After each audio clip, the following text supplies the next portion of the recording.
estimado diácono Vanderlan, querido grupo que assume a liturgia neste domingo de Páscoa, você que reza pelo Instagram da nossa paróquia, pelo Facebook, pela rádio em Gazeta M, pelo Instagram do Manchete Piauí.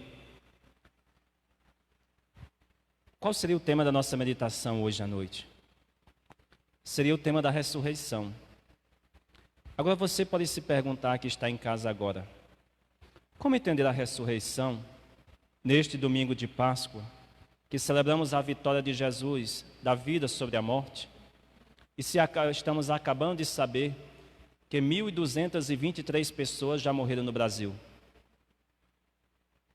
Como justificar ou compreender que estamos celebrando a Páscoa de Jesus, a vitória sua da vida sobre a cruz, sobre a morte, se subiu de ontem para cá 99 mortes no Brasil, em nosso país, sem falar no mundo? Talvez 3 sentimentos poderiam ajudar a permanecer celebrando a Páscoa de Jesus, a vitória de Cristo da vida sobre a morte, a partir do Evangelho de hoje. Agora, nós estamos no capítulo 20 de São João. Eu vou me fundamentar em 3 sentimentos ali presentes no Evangelho, e concluindo lá com outro sentimento que aparece na segunda leitura de hoje. E assim, nós podemos encontrar algumas razões pelas quais podemos celebrar, entre tantas, a ressurreição de Cristo. De fato, a ressurreição de Cristo, a Semana Santa, foi imbuída ou precedida por um momento tão difícil que todos nós testemunhamos, ainda mais neste novo tempo. Só que aquele sentimento presente no Evangelho de hoje ajuda-nos a entender por que nós, cristãos católicos, ou apenas cristãos, celebramos a ressurreição de Cristo. O amor, a esperança e a fé. Padre, aonde é que aparecem esses 3 elementos no Evangelho de hoje? O amor, presente em Maria Madalena. A esperança, presente em Pedro. A fé, presente no discípulo que Jesus amava. Como, Padre? O Evangelho começa descrevendo que Maria Madalena, no primeiro dia da semana, de madrugada, bem cedo, ela foi ao túmulo. Você que chegou depois de termos começado a missa, eu dizia que só quem madruga é quem ama. É aquela mãe que acorda de madrugada para dar o peito ao seu filho que chora ainda pequeno. É aquele senhor que acorda de madrugada para sair cedo para o trabalho, para ajudar a criar a sua família. Só quem ama, madruga.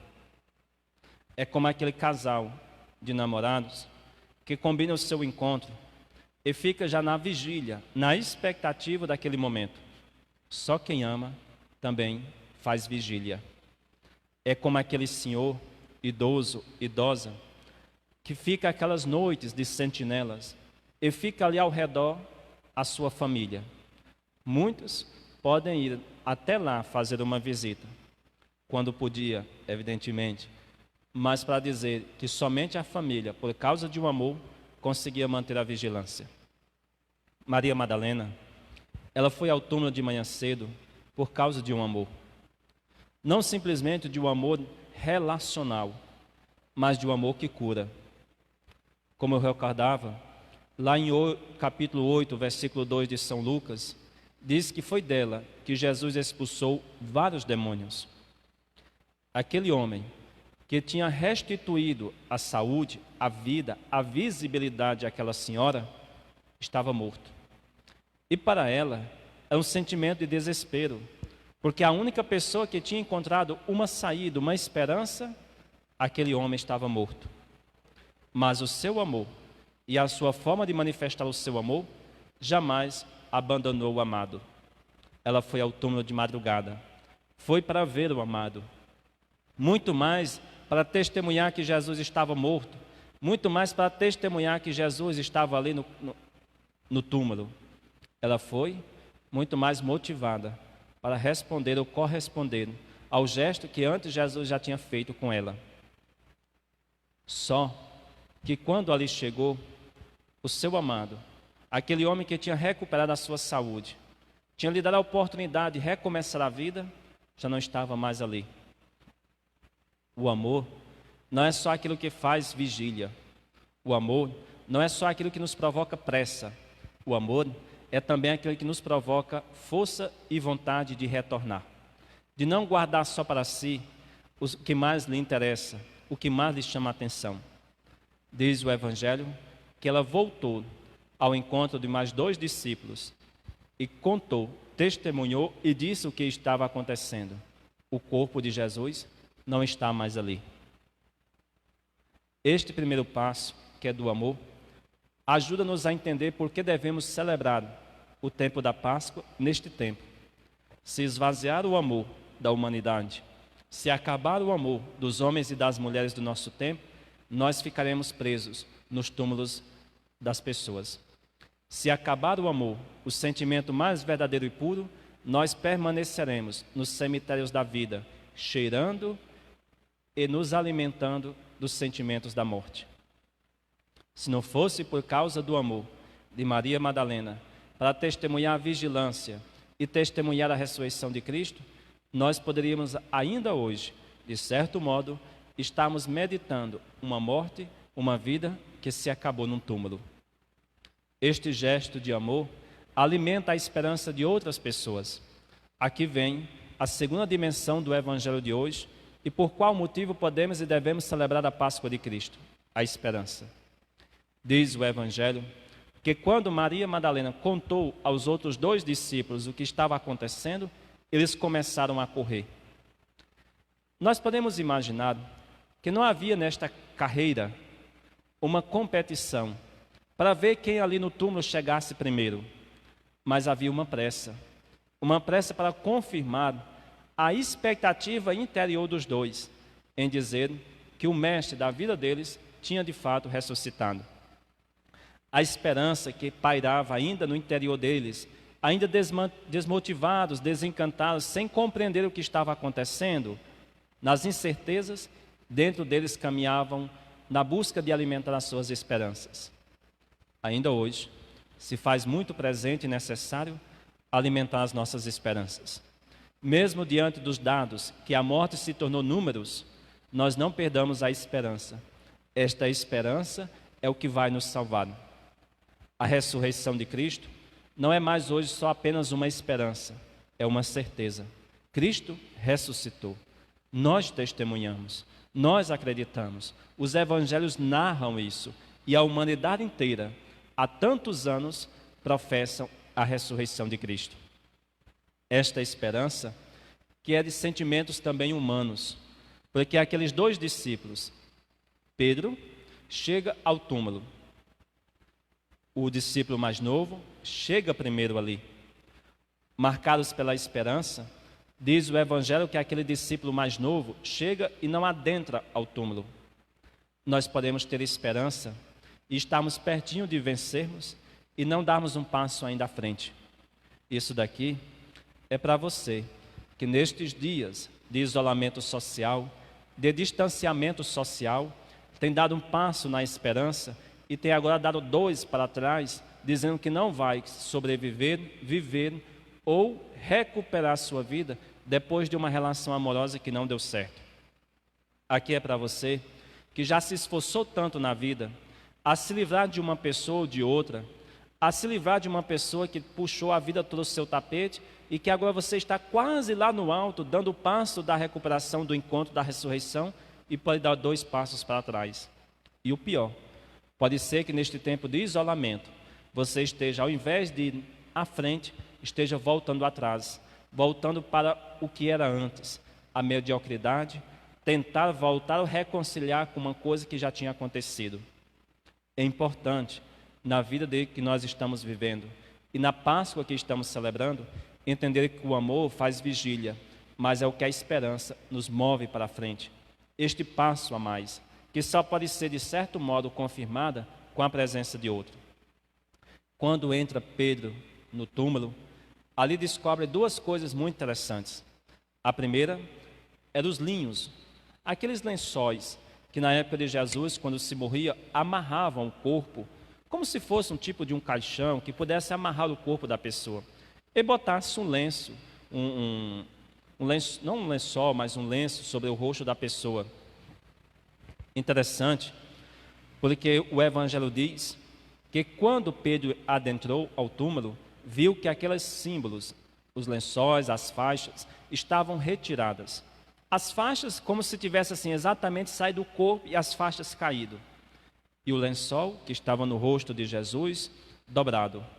Isso nos faz recordar o capítulo 11 de João, quando narra a ressurreição de Lázaro. Ele sai do túmulo, todo amarrado, para dizer que a ressurreição de Lázaro e a ressurreição de Cristo são duas realidades completamente diferentes. O que aconteceu com Lázaro foi só uma reanimação da sua vida. O que aconteceu com Jesus foi uma ressurreição. As amarras da morte não o sustenta mais. As amarras da morte não lhe deixa mais preso. As amarras da morte ficou dentro do túmulo. Jesus saiu livremente. Jesus venceu. É esta esperança que nós podemos acreditar nos dias de hoje.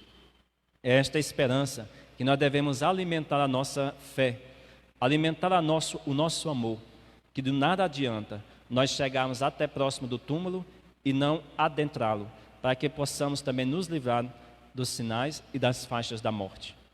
Padre, mas onde é que entraria a fé nesta dinâmica do amor e da esperança? Com o novo discípulo, aquele discípulo mais jovem, que depois o Evangelho caracterizou, ou a tradição, de João. Até porque tem a sua profissão de fé. Diz o Evangelho que quando ele adentrou depois de Pedro, diz que viu o que estava ali, as faixas, o lenço, e acreditou. A fé, ela é fundamental para os nossos dias. Se faltar o amor, que é a urgência e que é a vigília, se faltar a esperança, que é dar um passo à frente, animando-nos a sua vida interior, e se faltar a fé, que é aquilo que nos faz acreditar, mesmo nos momentos difíceis, o que nos fará neste novo tempo? Num tempo tão marcado pelos sentimentos e cheiros de morte? Se faltar dentro de nós essas três dimensões ou virtudes, o que nos sustentará depois? Padre, mas eu já sabia disso tudo, que devemos ter amor, que devemos ter fé, que devemos ter esperança. E você pode até dizer assim, a minha fé está morrendo, Padre. É importante voltarmos de novo nesta diferença entre fé e esperança, porque pode a sua fé nunca ter morrido, nem tampouco adormecido. O que pode estar ali causando nesses dias é a morte da esperança, porque a esperança ela tem uma dimensão humana. Já a fé é um dom de Deus, que depois você vai aperfeiçoar esta fé com a sua catequese, com a sua participação na igreja, na missa e nas pastorais. Então, o que pode estar morrendo hoje não seja apenas a sua fé, é própria a sua esperança. Padre, como é que agora eu posso viver a fé, o amor e a esperança a partir desta Páscoa que estamos celebrando, mesmo todos nós nos isolamentos, com os medos, com as dúvidas e as incertezas? Aparece uma expressão muito bonita hoje na segunda leitura, que eu queria repetir com você hoje. Eu queria pedir a você que está em casa, que pudesse depois encontrar pelo aplicativo, encontrar no jornalzinho, na liturgia que você está acompanhando. Procure hoje a liturgia do domingo de hoje, e ali vai encontrar uma expressão tão bonita que aparece com a segunda leitura. Diz exatamente a segunda leitura de hoje, presente na liturgia. Esforçai-vos para alcançar as coisas do alto. Aspirai às coisas celestes. Agora você entende que celebrar a Páscoa de hoje, celebrar a paixão, mas celebrar a ressurreição, sobretudo de Cristo, é aspirar às coisas do alto. De nada adianta você ter o amor, ter a fé e ter a esperança, se você não sonha uma coisa mais do alto. Isso daqui é para você que está dormindo a troco de remédio. Isso daqui é para você que nesses dias nem está conseguindo mais dormir. É para você que está só dormindo um instante. Ou é para você que está pensando como é que vai sustentar a sua família com a falta de emprego ou a renda fixa. Isso daqui é para você que não sabe mais o que fazer quando acorda o dia todo dentro de casa e adormece. Diz a segunda leitura de hoje, retirada lá da carta de São Paulo aos Colossenses: esforçai-vos para alcançar as coisas do alto. Primeira coisa. A segunda, aspirai às coisas celestes. Eu faço um convite a você. Aproveite deste isolamento para você desejar as coisas do céu. Você acha que levando a vida como você está, aproveitando para beber cachaça, aproveitando só para jogar dominó, não tem rezado, não tem feito nada, só no fundo de uma rede, num sofá, numa cadeira. Você está até sorrindo para quem está do seu lado agora, né? Como é que vai chegar agora a sua vida? Como é que vai terminar esse isolamento? Readapte, redescubra uma nova fase de viver a sua fé, a sua esperança, o seu amor. Se você não sabe mais o que fazer com seu esposo ou com sua esposa dentro de casa, porque ainda bem que os dois trabalhavam, se viam pouco, chegou o tempo de você readaptar. Chegou o tempo de você redescobrir quando é que se ama, quando é que se alimenta a esperança e quando é que se tem fé. É preciso retomar um pouco o seu sentido para o céu, este sentido vertical. Aliás, todas as expressões contidas na ressurreição de Cristo são sempre sinais direcionados ao céu.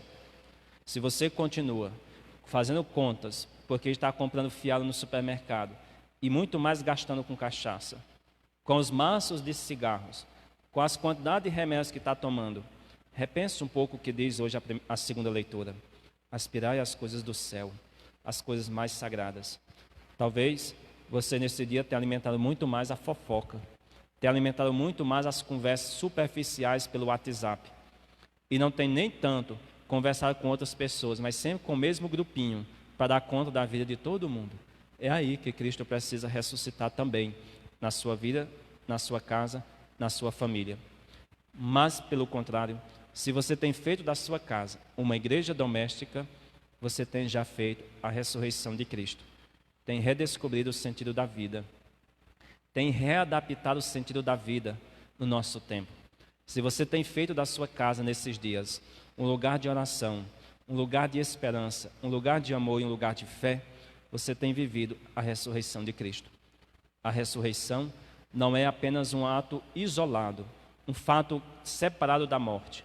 É um ato continuado. É um ato que acontece na nossa vida a partir da transformação do nosso ser.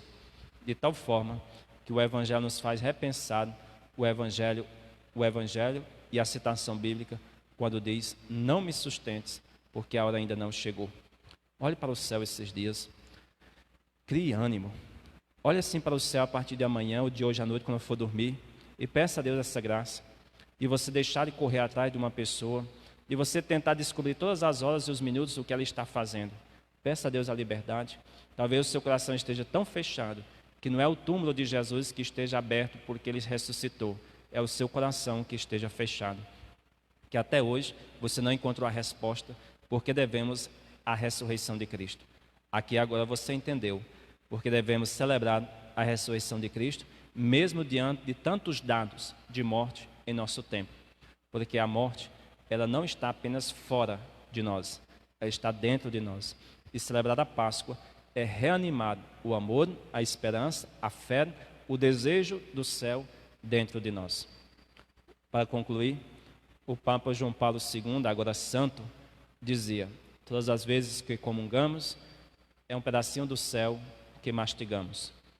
Sonhar, desejar, ver as coisas do céu, esperar dias melhores, é contemplar um pouco a nossa ressurreição. Não deixe que a Semana Santa termine, não deixe que o tempo da Páscoa comece e você termine da mesma forma com a paixão de Cristo. Aquela cruz nos ombros, sufocante, ofegante, e você não consegue mais redescobrir ou se livrar, achando que a cruz é só um peso. A cruz é só uma passagem. Cristo passou por ela para que alcançássemos o túmulo e não nele ficasse, ressuscitasse. Está aí, 3 passos para vivermos esses dias. Que o Senhor nos abençoe, nos faça homens e mulheres testemunhos da ressurreição.